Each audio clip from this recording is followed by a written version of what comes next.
Well, I fell in love in rhythm skating in high school. I'd like to say in high school. I was exposed to it in the summertime when I was in the US and when I was in the States. And, I've kind of been fascinated. We used to get these roller skates back in the day with the metal wheels that fit on running shoes and so on. So you would do that on the sidewalk. And so that's kind of how I got my first taste of kind of roller skating. I loved it, but we just couldn't afford to get proper roller skates, so that's how I was introduced to it. And in the summertime, when I was in Toronto, the skating rinks, the Rex skating rinks, would open up to roller skating in the summertime. So we would be able to rent proper roller skates, and you'd go in and listen to music and skate to music and watch people and see the basic movements and so on and so forth. We generally played with my guys, with my boys. We would play tag and do things like that. And then eventually we got the feel for the skating and the music and how to put them all together, especially watching some of the more experienced skaters. My biggest influence as far as the experienced skaters, were a group of guys that were more in tune to, they did a lot of figure skating, roller skating, and they taught us how to turn and do various things, skate backwards, etc. And although we couldn't do what they were obviously doing, they gave us a base, to work with and work from. And that's just something that we stuck to. It really worked out for us. I think rhythm skating is, well, for me, it was obviously more natural. It was a lot more like dancing. And historically, although every ethnicity, when it comes down to it, was doing it, it was easier for a lot of the black guys in my era to do that, because we were really into dancing at the time, hip hop and all that sort of stuff. So it was easy for us to kind of get involved and kind of bop and move and to the music, right, to the beat.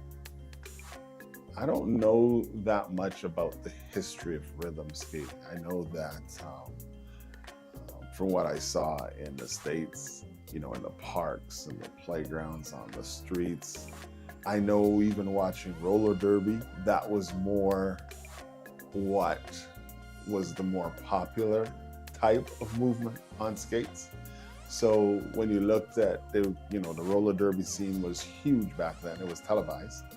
So you can watch on a Friday or a Saturday, you'd watch like big groups or teams or organized teams, much like you would lacrosse, right? It was a big deal. And so we'd be able to watch that, and seeing those guys go, it was more in line with rhythm skating than it would be any other type of skating.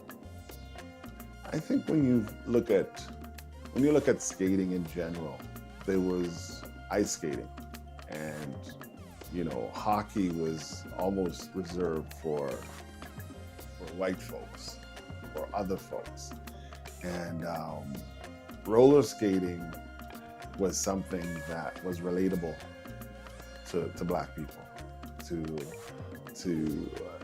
people that look like me.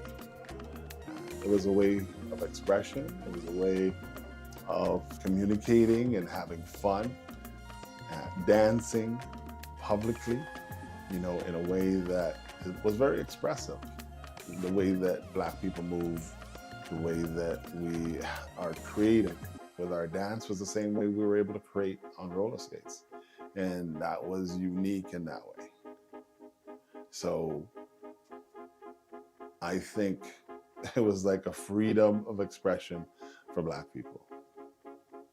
Yeah, New York, LA, Chicago, Philly, but it was more, I think, attuned to the type of dance that existed in those places. Like, like if you went to Texas, they had a lot of line dancing, where various movements, various things. And I think that influenced, because it's really about that. It was really about the movements or the type of dance moves that different areas were doing at the time. I think we were more attuned to the New York style of skating. I think basically because of proximity, a lot of us used to go to Buffalo. The rinks, popular rinks, were wood floors and big, and because of that, you were exposed to, like when you go to Buffalo or you go to New York, you were exposed to that. So when you come back to Toronto, that was more the style that, and I think a lot of people, and then there was interpretation as well, right? So people had their own twist of various things, but I would say more East Coast type of stuff would be more appropriate to what we were doing in Toronto. I think ambiance, environment. When you go to Buffalo to skate, there was a certain culture, mainly because I think they were doing it longer. So there was this environment that's really, it's a feel, it's just very different.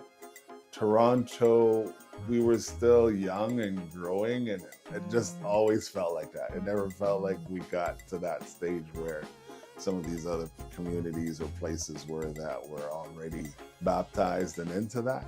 Although we were into the movement and the culture, it wasn't the same environment, for sure. The difference is in ownership. Although I know there were differences, we weren't as familiar with those differences because we didn't really get a chance to see and were exposed to a lot of the ownership at the top levels. We were more introduced to management and some of those type of people. But from my limited experience with all that, I think the majority of those folks were white folks. I don't think there was a lot of Black people in ownership positions. There was certainly a lot of Black people in management areas and positions. And that happened in most places that I was. That would be in Toronto and also here in Edmonton. I believe he was German, Heinz. He ran Sports World. And he had, the two rinks. And there were Black people in management from time to time and so on. DJs, of course, were always usually Black. There was white in other nationalities when it came to DJing, but for the most part, it was people that understood the type of music that carried that particular field of interest. We moved here in Edmonton in 1979, 1980. And it wasn't long because when we moved to Edmonton, they called Edmonton at that time Edmonton. So there was a lot of things that you had to create in order to entertain yourself. House parties, hall parties, that was something we knew about, was roller skating. So we asked, hey, do they have a rink? And to our surprise, they not only had one rink in Edmonton, they had two in Edmonton.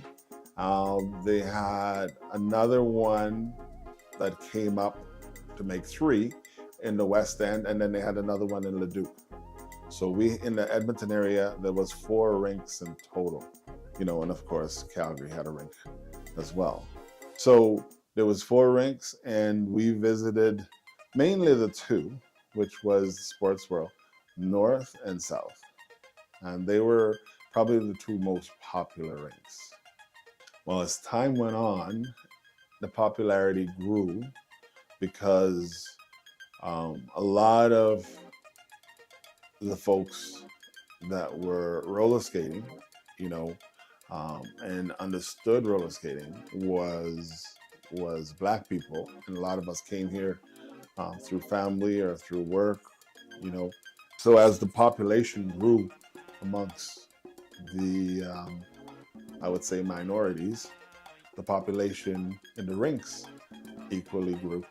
And there was a lot of freedom and expression when it comes to roller skating. And I think based on that, it attracted a lot of other people There was a lot of other nationalities and other folks that wanted to be a part of it because once again, it was creating this culture and this scene that people could relate to.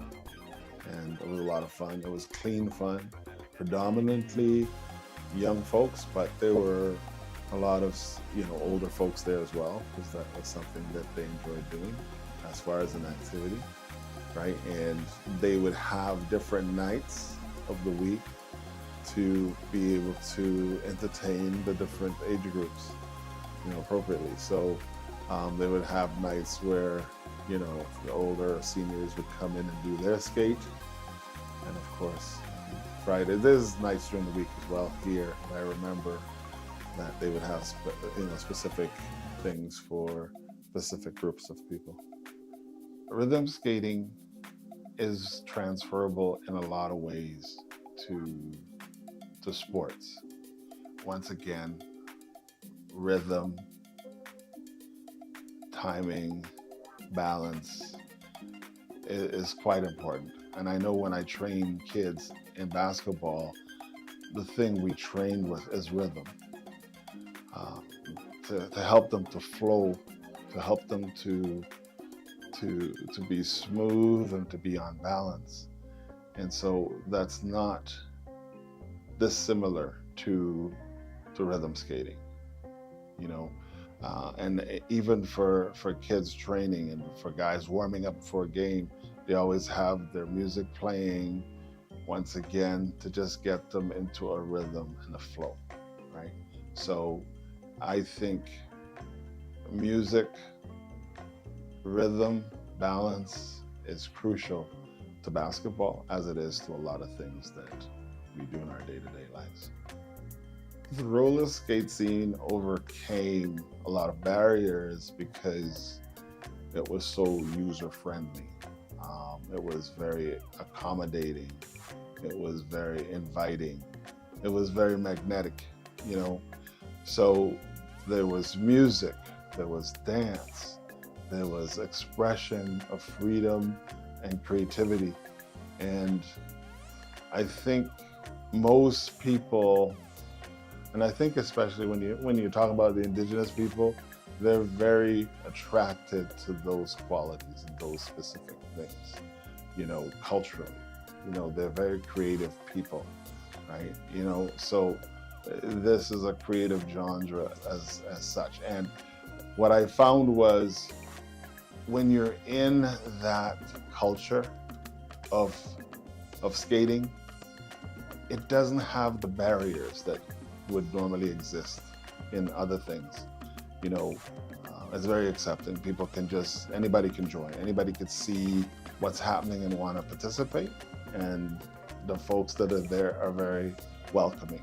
They will show people what they're doing. They'll help people figure things out. So I think the culture itself, is very accommodating to anybody.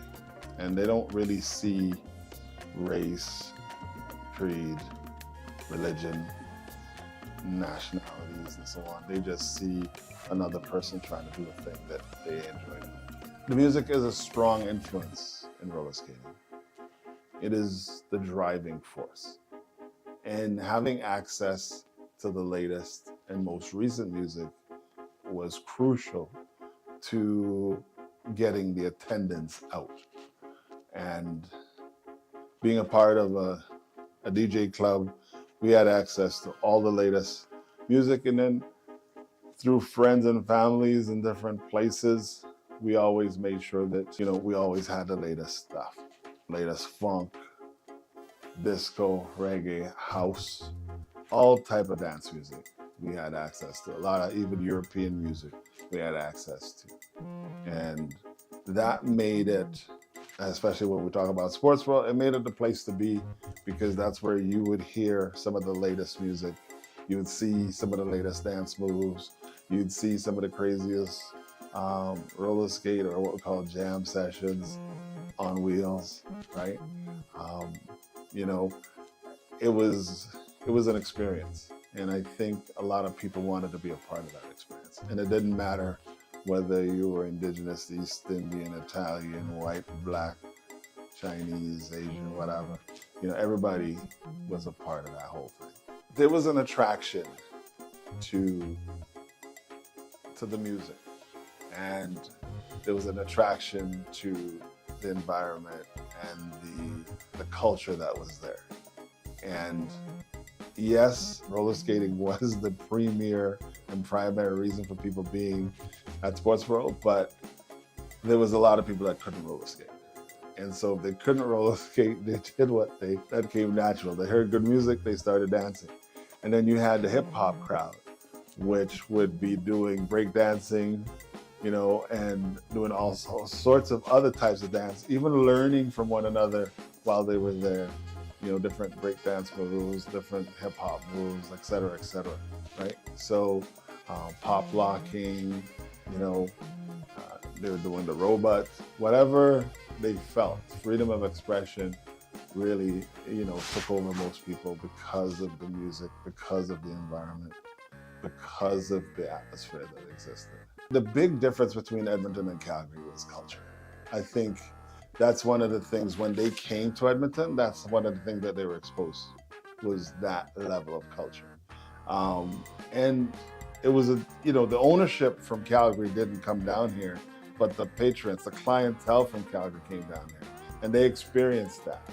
And I don't know that they were able to convince those folks to get with the program in that way. I don't think that really happened, because when we visited, we found the music the bass wasn't as bassy, you know what I mean? The environment just was not the same. The floor was a lot slower. The music was quite thin, and even the selection of music was very different, and so that was the thing. I mean, we skated because we were part of a community, and we embraced one another, at the same time, we wanted to see how the other half lived, and we know we lived better. And it was my opinion, we lived better here in Edmonton. Our culture was a lot stronger and more meaningful. Calgary's rinks outlasted Edmonton because the people in Calgary that had that rink, I cannot remember the name of it, they own that rink. And it's what I've always said, ownership of a facility or land made all the difference in the world, because it controlled the economics. And once you were able to do that, you just had longevity. When you have to lease or rent facilities, you are subject to the whims of your landlords, as well as the state of the economy. So they hike your rent, you have to hike your admission fees to get in the facility. And working primarily with folks that didn't have that level of disposable income, they just didn't want to pay all those dollars to get in, to do this. So as long as it was reasonable, it was popular, right? But when it stopped being reasonable, it stopped being popular. Who took the rhythm out of the rink?